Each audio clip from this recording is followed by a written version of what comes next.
आज मेरी कहानी का शीर्षक है राजा का अभिमान और ऋषि की सीख। एक समय की बात है, एक राज्य में वीर और शक्तिशाली राजा रहता था।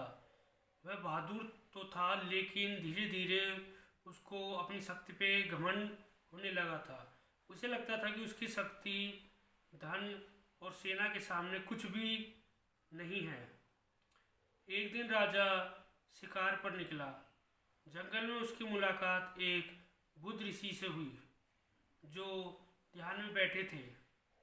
राजा ने घमंड से कहा, ऋषि, आप लोग जंगल में रहते हो, आपकी कोई शक्ति नहीं, फिर भी लोग आपको इतना सम्मान क्यों देते हैं? ऋषि मुस्कुराए और बोले, राजन, शक्ति केवल धन, सेना या राज्य में नहीं होती। सच्ची शक्ति मन की शक्ति और विनम्रता में होती है। राजा ने हंसते हुए कहा, विनम्रता में कोई राज्य नहीं चलता। शक्ति के बिना संसार तुम्हारी बात नहीं सुनती। ऋषि ने कुछ देर सोचा और कहा, ठीक है राजन, अब से 7 दिनों बाद मैं आपकी शक्ति का असली अर्थ बताऊंगा। राजा मान गया और राज्य लौट आया। 7वें दिनों का चमत्कार।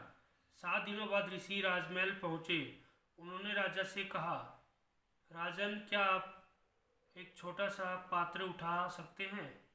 राजा मुस्कुराया, ये तो बहुत आसान है। लेकिन जब वह पात्र उठाने लगा तो उसे लगा कि वह बहुत भारी है। राजा पूरी ताकत लगाकर भी उसे उठा नहीं सका। राजा हैरान था।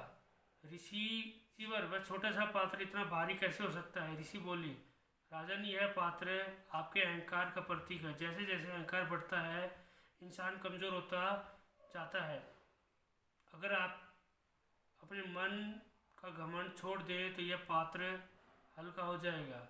राजा ने विनम्र होकर अभिमान के लिए क्षमा मांगी। जैसे ही उसने झुककर पात्र उठाया, वैसे सचमुच हल्का हो गया। इंसान हल्की वस्तु भी नहीं उठा पाता, लेकिन विनम्रता अपनाने पर भारी से भारी जिम्मेदारी भी आसान हो जाती है।